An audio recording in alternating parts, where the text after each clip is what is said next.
Hello friends, welcome to astro classes Silvassa. मित्रों, बालाजी वेद वास्तु एवं ज्योतिष विद्यालय सिलवासा में आप सभी का हार्दिक स्वागत है। मित्रों, लोग कुछ भी कहेंगे क्योंकि उनको ज्योतिष की जानकारी नहीं है, तो वो कुछ भी कहेंगे, है ना। लेकिन अगर आपको किसी चीज की जानकारी हो तो आपको बोलने में बहुत सोचना पड़ता है। और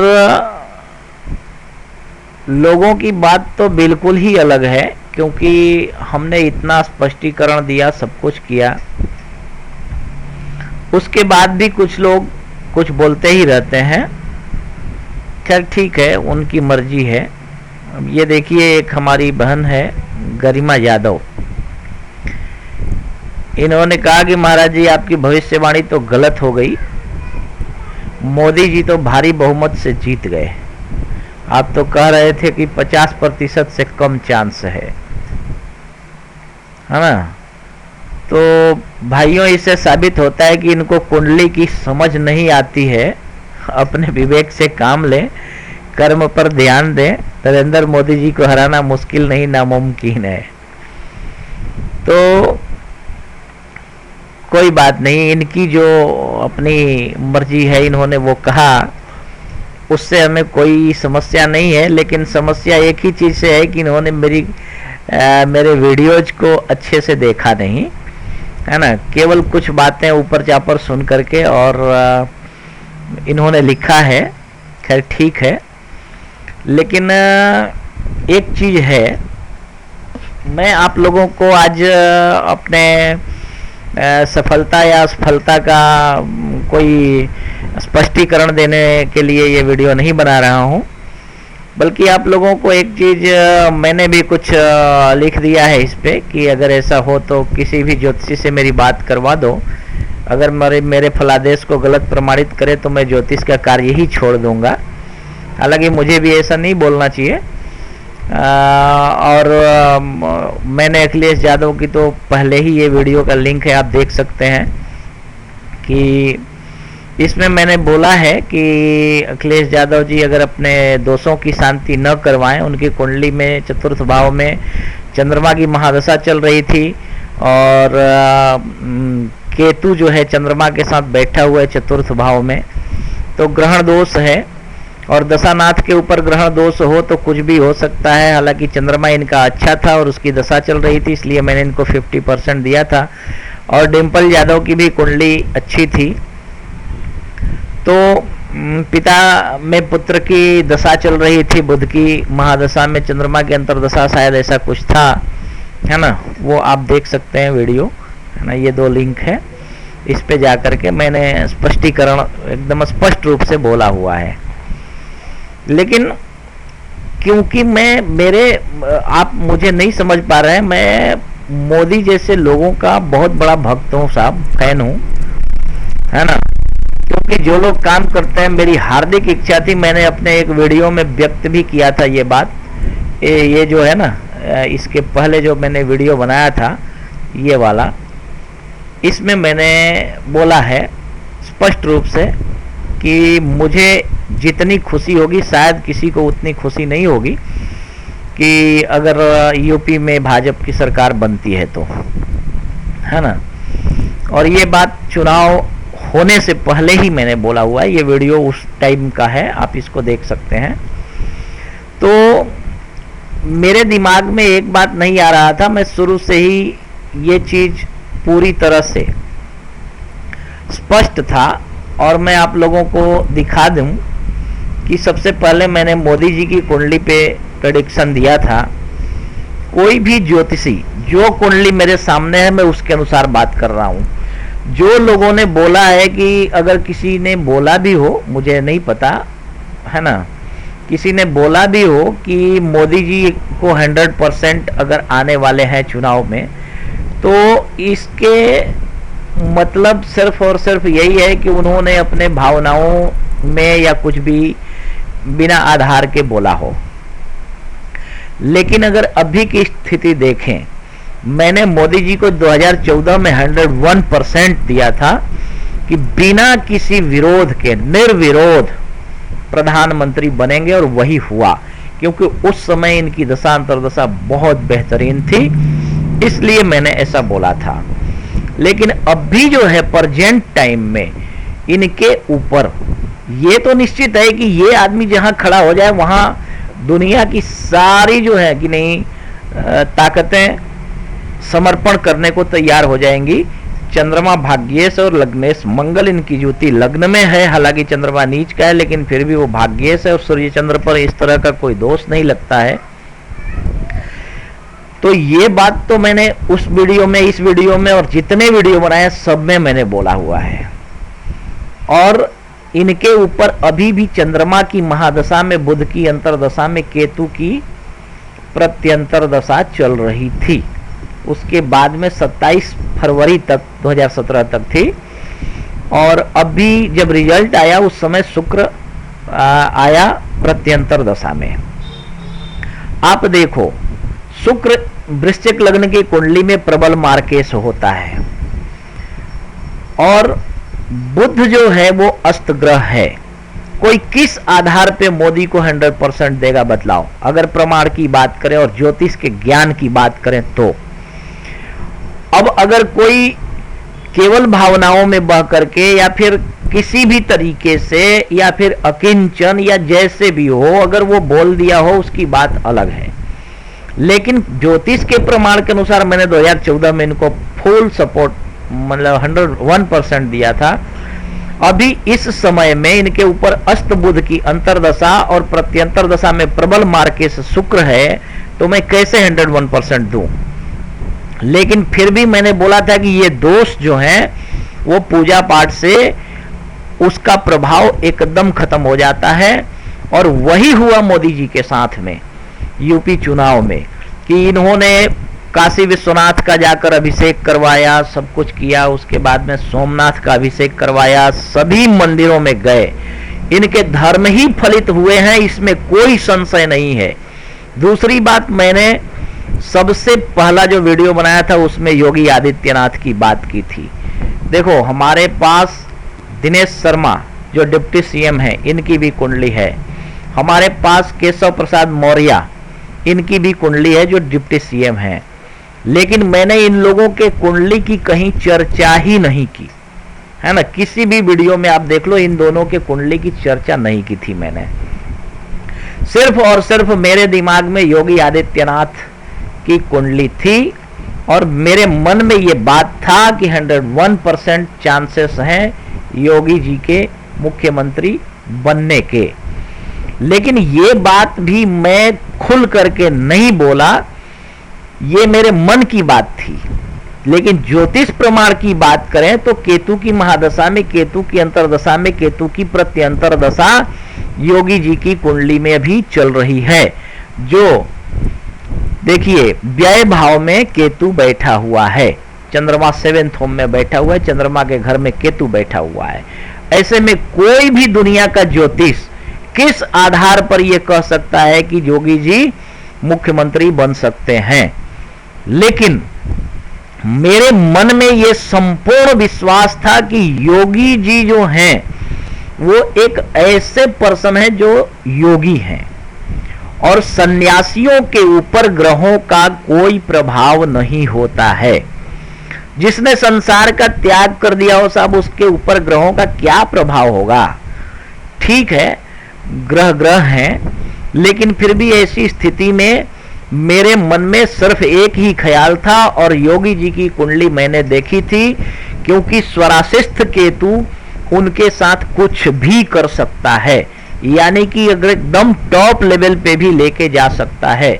तो योगी जी जितने बड़े धार्मिक व्यक्ति हैं और जितना परोपकार का कार्य करते हैं, बिना किसी जाति संप्रदाय को देखे हुए सबकी मदद करते हैं, ये उनका सबसे प्रबल पॉजिटिव पॉइंट था। और पॉलिटिक्स के लिए भी प्रबल पॉजिटिव बात ये थी। तो इसमें कोई संशय नहीं है कि यहाँ मैं ये क्रेडिट लेने के लिए ये वीडियो आप लोगों को नहीं दिखा रहा हूँ। मैंने शुरू में भी जो इसके पहले वीडियो बनाया हुआ था ये वाला अखिलेश यादव की हार एवं बीजेपी के यूपी जीत का राज, इसमें भी मैंने बोला हुआ है कि केवल और केवल धर्म को ही ये क्रेडिट जाता है। वैदिक सनातन धर्म और भगवान बाबा विश्वनाथ की कृपा और काल भैरव की कृपा है ना, यही है कि यूपी में बीजेपी का राज है, मोदी जी का वर्चस्व है और योगी जी मुख्यमंत्री बने हैं। इसमें मुझे कोई क्रेडिट नहीं लेना है कि मैंने योगी जी को पहले देखा था और याद किया था। और ये बात ये हमारे शिव कुमार बंसल जी हैं, इन्होंने लिखा भी है, क्योंकि लोग अक्सर बोलते हैं कि आप गोल गोल बातें करते हो। मैंने कोई गोल बातें नहीं की है, जो समझना है वो समझ लेता है। इन्होंने लिखा है कि गरिमा जी, इन गुरुजनों की बातें बहुत गहरी होती है, जिसके ऊपर इनकी कृपा हो और भगवान का आशीर्वाद हो, वो ही इसे समझ सकता है। इस गरिमा, इस गहराई को समझने में आपको अभी टाइम लगेगा। गुरु जी को गलत मत कहो, अपनी समझदारी को दोष दो। कुछ गलत लगे तो उसके लिए सॉरी सिस्टर। बहुत शालीनता पूर्वक, बहुत ही गहराई से परिपूर्ण बात इन्होंने लिखी है। मैं इनका बहुत बहुत हृदय से स्वागत और धन्यवाद करता हूँ। फिर इन्होंने ये बात लिखा है यहाँ पे, शायद ये मेरे बात को, मेरी भावनाओं को, मेरी बातों से मेरे हृदय की इच्छा को समझ गए थे, है ना। इन्होंने लिखा है कि गुरुजी प्रणाम, दुनिया गोल है और आपने गोल गोल बातें कहकर बोला कि समझने वाले इसमें ही समझ जाएंगे। आपने बीजेपी के किसी भी नेता की कुंडली नहीं दिखाई, सिर्फ योगी जी की ही दिखाई। मैं तो जिस दिन इस वीडियो को देखा था उसी दिन समझ गया था कि योगी जी ही सीएम होंगे। समझने वाले समझ गए, जो ना समझे वो अनारी है। थैंक्स, है ना। इन्होंने बहुत मेरी भावनाओं को, इन्होंने मेरे हृदय के तरंगों को समझ लिया और इन्होंने ये बात लिखा है। इनको मेरे तरफ से बहुत बहुत धन्यवाद है। लेकिन मैं ज्योतिष के ज्ञान की, जैसा कि गरिमा बहन ने कहा है, मैं उनको गलत नहीं बोलूँगा, लेकिन उन्होंने ये जो लिखा है ना कि आपको, इनको कुंडली की समझ नहीं आती है ना। ठीक है, आपने अपने स्तर से अपनी भावनाओं के आधार पे ये कह दिया, लेकिन कुंडली के समझ की जहाँ तक बात है, 35 वर्ष का मेरा अनुभव है ज्योतिष में, और ज्योतिष में बहुत कुछ चीज़ें नहीं है। बहुत लोगों को ज्योतिष सिखाया है और लोग आज मुंबई में, राजस्थान में, जयपुर में, सूरत में, अहमदाबाद में ज्योतिष बन के बैठे, अपने कार्यालय खोल के बैठे हैं। और आज बहुत सारे लोग टीवी पे भी आते हैं और बहुत बड़े बड़े ज्योतिषी के रूप में विख्यात हो चुके हैं, है ना। तो ज्योतिष तो मैं पढ़ाता हूँ, मेरा अनुभव ज्योतिष में बहुत अधिक है और मैं उस चीज़ का दावा नहीं करता हूँ कि मैं भगवान हूँ। लेकिन फिर भी ज्योतिष के ज्ञान की बात करें तो इसमें कारक और अकारक दो तरह के ग्रह होते हैं, और किस लग्न की कुंडली है और किसकी दशा चल रही है, मात्र इतना ही देखना मुझे पड़ता है। मुझे ज्योतिष में बहुत जल्दी किसी की कुंडली देख करके समझ में आ जाती है। तो इसलिए मैंने दबे जुबान ही इन सब लोगों के ऊपर व्याख्यान दिया था, क्योंकि मेरा हृदय कुछ और कह रहा था और कुंडली कुछ और कह रही थी। ऐसी दुविधा भरी स्थिति में मैंने अपने विवेक से जो भी बोला है, मेरा प्रेडिक्शन बिल्कुल सही दिशा में है। और उसको कोई अगर ज्योतिष के आधार पे ज्ञान की बात करके अगर गलत ठहराए तो मैं उसके साथ डिबेट करने के लिए तैयार बैठा हूँ। मुझे अपने ज्ञान पे पूरा भरोसा है और मैंने आज एक नहीं, बहुत सारे ऐसे लोग हैं जिनकी कुंडली देख करके और जिनके लिए मैंने पूजा पाठ बतलाया या करवाया, वो लोग आज मुझे भगवान की तरह भी मानते हैं। लेकिन मैं उनकी भावनाओं का सम्मान करता हूं, न कि अपने आप को भगवान समझता हूं, और ना ही मैं कभी भगवान हो सकता हूं। वैसे ईश्वर का रचा हुआ ये संसार और संसार में रहने वाले हर एक प्राणी ईश्वर के ही रूप हैं, है ना। सिया राम मैं सब जग जानी, करूं प्रणाम जोरी जुग पानी। तो वो एक अलग विषय है, लेकिन ज्योतिष के ज्ञान के अनुसार मैंने जो कुछ भी बोला है वो ज्योतिष के आधार पर है। लेकिन भावनाएं मेरी एक ऐसी थी कि मैंने जोगी जी की कुंडली पहले ही देखी थी और मुझे पूरा विश्वास था, लेकिन मैंने अपने इस विश्वास को पूरी तरह कभी भी व्यक्त नहीं किया, कारण कि ज्योतिष शास्त्र जो है मुझे अनुमति नहीं देता था कि मैं ये कहूं कि योगी जी मुख्यमंत्री उत्तर प्रदेश के बनेंगे और प्रधानमंत्री मोदी जी विजयी होंगे। तो इसके लिए मैं क्षमा भी चाहता हूं, और मैं किसी भावनाओं में बह करके प्रेडिक्शन करना उचित समझता भी नहीं हूं। जो प्रमाण के अनुसार दिखे मैं उसी को बोलना पसंद करता हूं।